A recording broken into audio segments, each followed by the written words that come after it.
Some people see a perfectly good machine and think, you know what this needs? Me, inside it, going way too fast. Today, we're saluting humans who built vehicles with their own two hands, drove them with pride, and then watched those same vehicles try very hard to end them. Buckle up. A lot of these guys forgot to. Here's a man who, at 75 years old, looked at retirement and said, no. Most guys his age are arguing with a TV remote. William decided to build an aircraft from scratch with his own hands, and honestly, respect. That takes guts, skill, and a complete refusal to listen to anyone who loves you.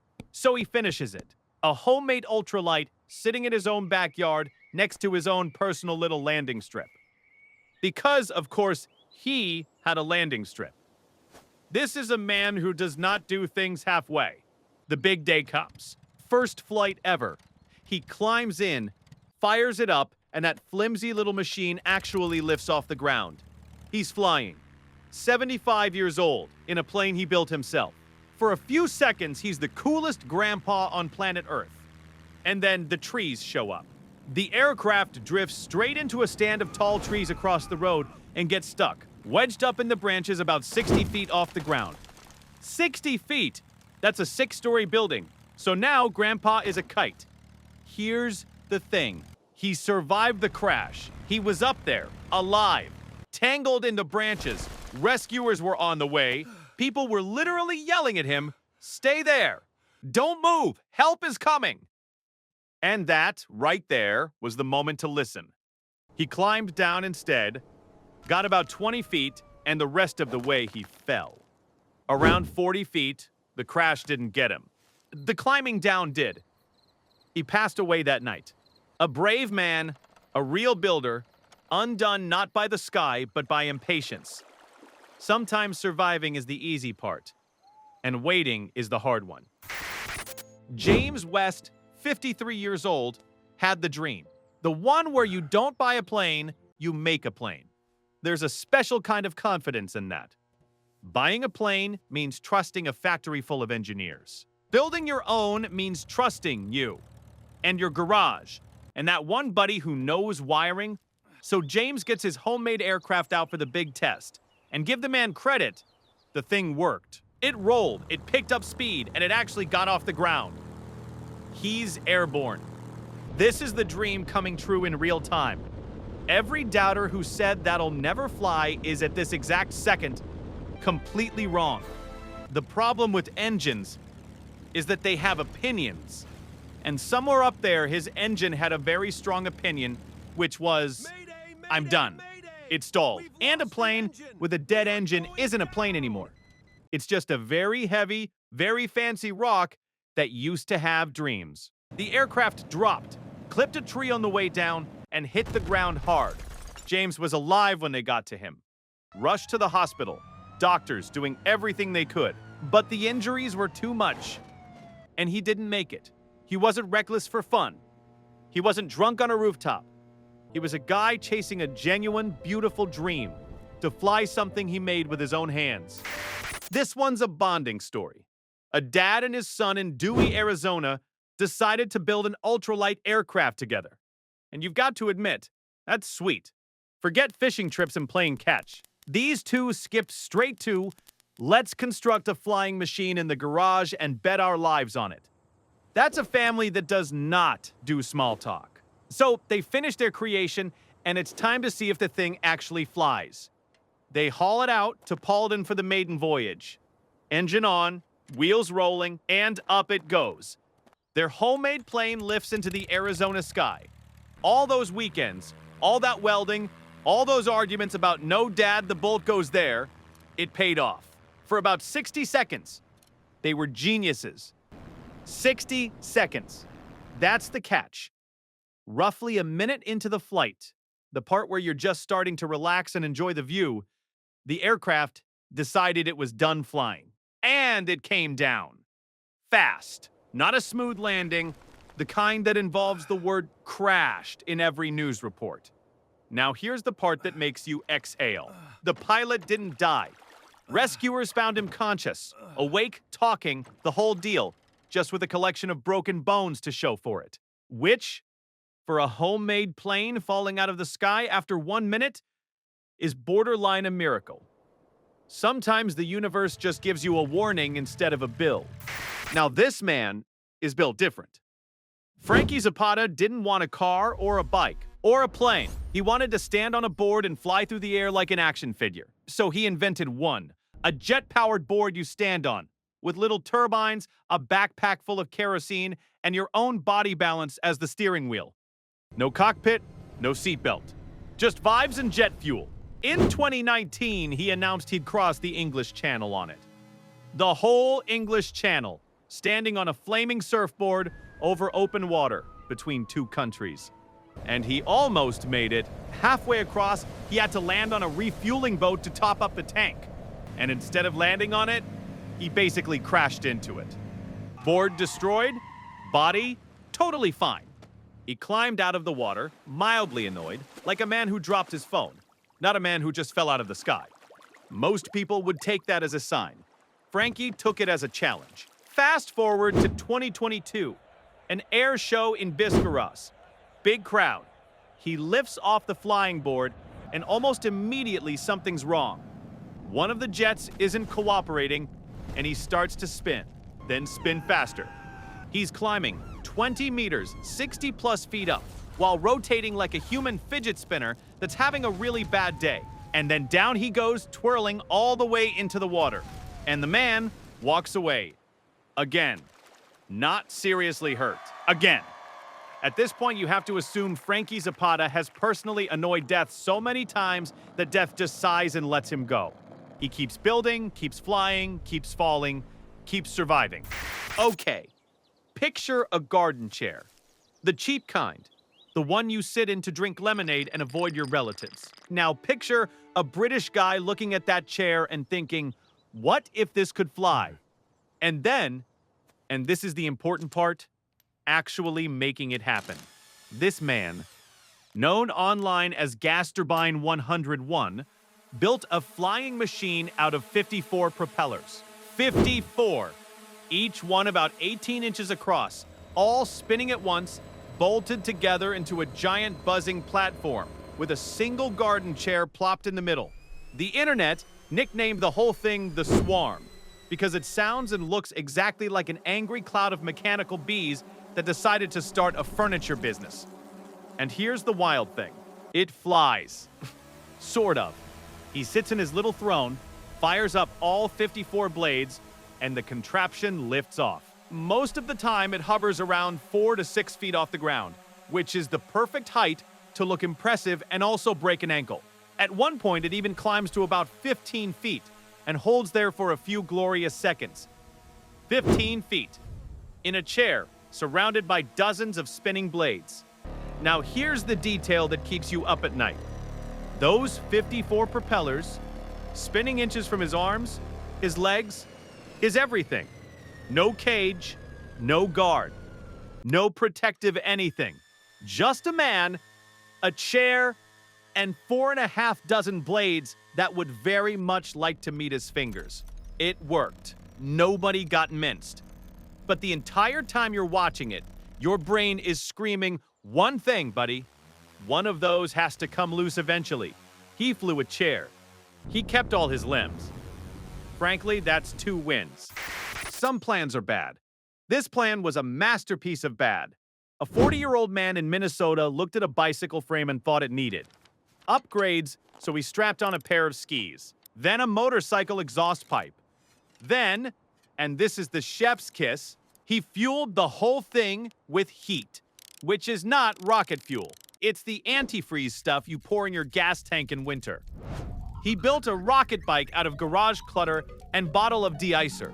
But where do you test drive a homemade ski rocket bicycle? A field? A frozen lake? No. The launch ramp he selected was the roof of his own house.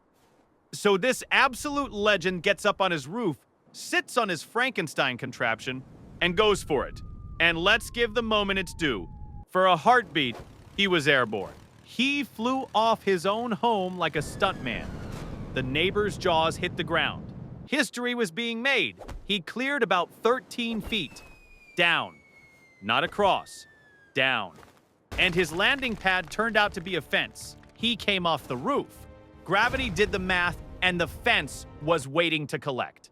When rescuers showed up, they found him flat on his back, very much alive, expressing his feelings about the situation with a rich and creative vocabulary that I cannot repeat here. He was, in his own words, in a great deal of pain, and he wanted everyone to know it, loudly. Every great invention starts with a question. Kyle's question was, what if my bar stool could go fast? Not should it, not is this wise. Just fast. And so a legend was forged in a garage in Ohio. He took a ride-on lawnmower, stripped it down to the frame, and welded a bar stool right on top. Add a little engine, some lawnmower tires, and a steering wheel, and boom! A motorized bar stool that could hit 38 miles per hour. 38 on a bar stool! That is faster than you ever need to be while sitting on furniture that belongs in a kitchen. Now, a sober person on this machine is already a 911 call waiting to happen. But Kyle was not a sober person. By his own account, before taking his rocket stool out for a spin, he had enjoyed roughly 15 beers. 15. That's not a few drinks. That's a commitment. That's a man who looked at a case of beer and a welded bar stool and saw destiny. So out he goes, cruising the streets on his barstool mobile, full of beer and confidence. And it goes about as well as you'd guess. He tries to make a turn, the laws of physics file a complaint, and down he goes. Crashed. Off the stool. Injured, but alive. And here's the cherry on top. The police showed up and charged him with a DUI, a drunk driving charge. On a bar stool, Kyle was genuinely shocked. He thought he'd found a legal loophole. Colin Furze is a professional maniac, and I mean that with total love. The man's entire career is building things that any sane safety inspector would faint at. And one fine day, he decided a normal go-kart was far too safe and far too quiet. The solution? A jet engine. Obviously. Not a little one either. He grabbed a pulse jet, a screaming, fire-belching tube of an engine that runs on propane and diesel and sounds like the apocalypse clearing its throat. To even fit the thing, he had to stretch the go-kart's frame by almost 5 feet. 5 extra feet of cart, just to make room for the bomb. Then he got in and drove it. And it ripped. He got the thing up to about 61 miles per hour. On a go-kart, inches off the pavement. And here's the cozy part. Directly behind his head, there was a roughly 12-foot-long jet of fire shooting out the back. A glowing, roaring column of flame, a few centimeters from the back of his skull, belching balls of fire. The entire ride? Safety gear? Don't be silly. The man had basically none. No fireproof anything that would matter. No cage, just Colin, a helmet, and a personal flamethrower strapped behind his brain, screaming down a runway. Which is the Colin Furze special. Builds the single most dangerous version of a children's toy imaginable, survives it completely, and makes you feel boring for owning a normal car. Minnesota again. There's clearly something in the water up there, and that something is a deep, unkillable urge to weld a chair onto an engine. This is a totally separate guy from our Beer 15 hero. Proof that the homemade barstool vehicle isn't a one-off mistake. It's a regional tradition. This builder went a little heavier on the firepower. We're talking a homemade barstool go-kart packing a 288 cubic centimeters gas engine. For the non-gearheads, that's a real chunk of motor for something you're meant to sit on like it's a kitchen counter. That's not putt around the driveway power. That's this will absolutely get away from you power. And get away from him it did. He took the thing out for a ride, and at some point the machine stopped being driven and started doing the driving. He lost control.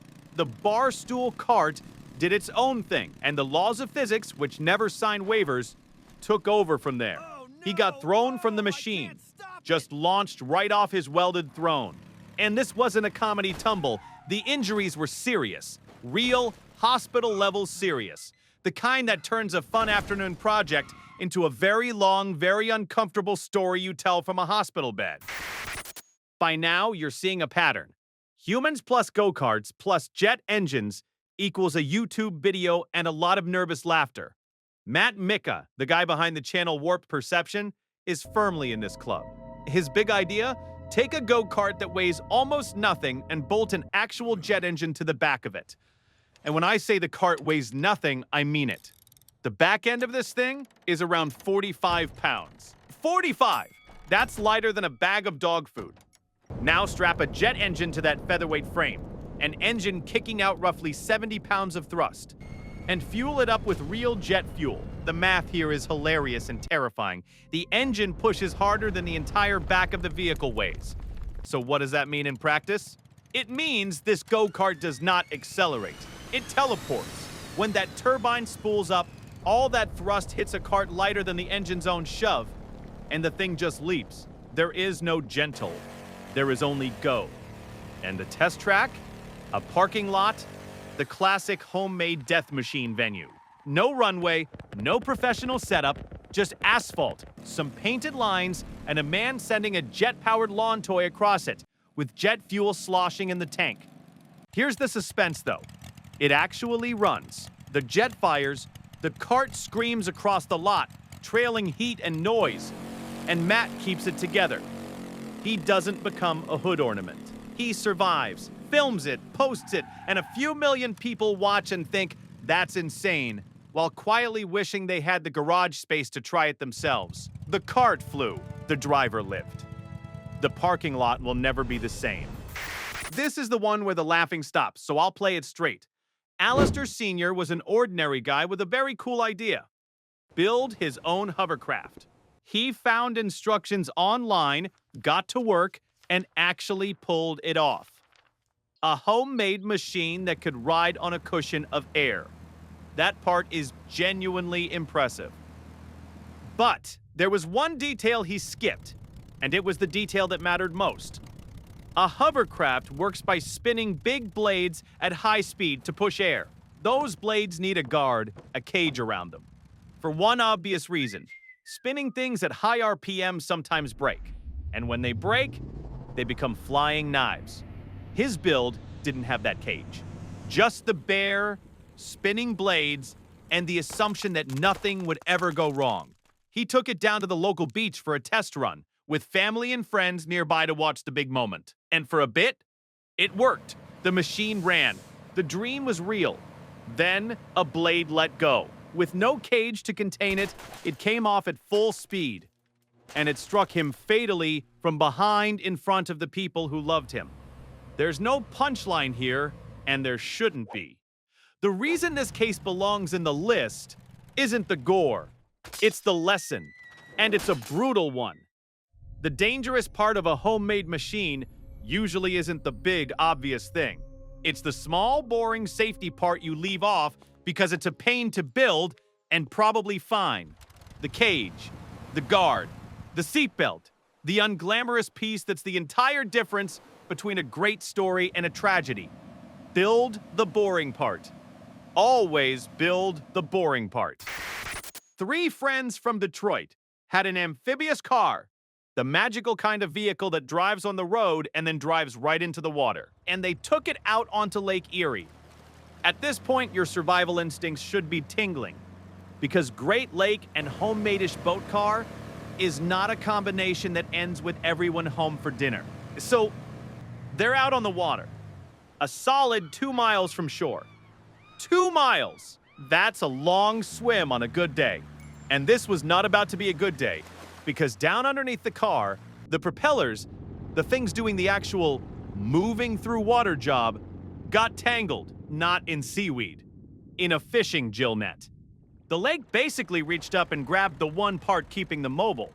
With the props fouled, the car lost the plot. It flipped over. And then it started doing the single worst thing a vehicle can do while you're 2 miles offshore. It began to sink, slowly, in the dark. 3 guys, 1 upside-down car, open water in every direction, and the sun long gone. That is a genuine horror movie setup. And yet, they made it. All 3 got out, exhausted, soaked, probably rethinking every decision that led them to that moment. But alive. No one drowned. No one became a sad headline. The car, on the other hand, stayed in Lake Erie. So if you're ever out there and your fishing net snags on something car-shaped, now you know the story. The men survived. Their ride became a permanent lake residence. This one's a little different, because the Amphicar isn't some backyard weld job. It's a real, factory-made amphibious car, and a rare collector's item at that. Which makes the lesson even funnier. It doesn't matter if a professional built your boat car or you did. Water is patient, and water always wants in. So there's this beautiful, unusual Amphicar out on Lake of the Ozarks, doing its party trick, being a car that's also a boat. Everyone loves it. It's the coolest thing on the water, right up until it isn't. The whole magic of a boat is one simple promise. The water stays on the outside.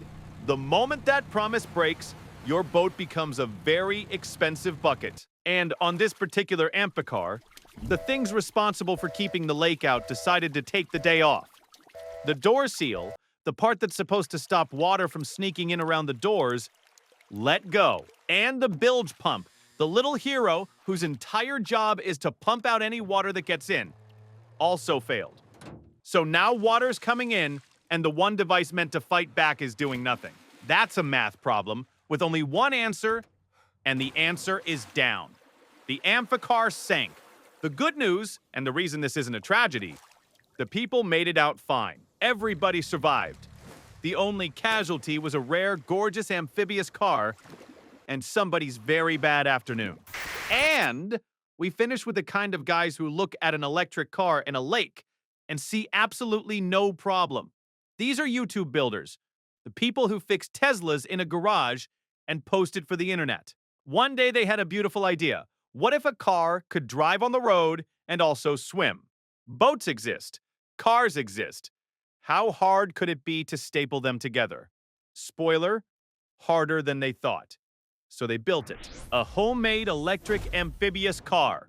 Wheels for the street and the bold confidence of men who have never once read a safety manual. And here's the funny part. It actually worked. It drove. It floated. For about 10 glorious seconds, everyone felt like a genius. Then physics showed up. Because here's a fun fact nobody tells you in school. Water and electricity are not friends. They're more like sworn enemies who hate being in the same room. And these guys voluntarily put a giant battery, a pile of wiring, and their own bodies into a box, and drove that box straight into a lake. Water started doing what water does best, getting in. The thing keeping a boat alive is staying dry inside. Their dry inside was rapidly becoming a not-so-dry inside. Add a high-voltage system to a slowly flooding cabin, and your fun summer project is now a swimming pool. With a death wish.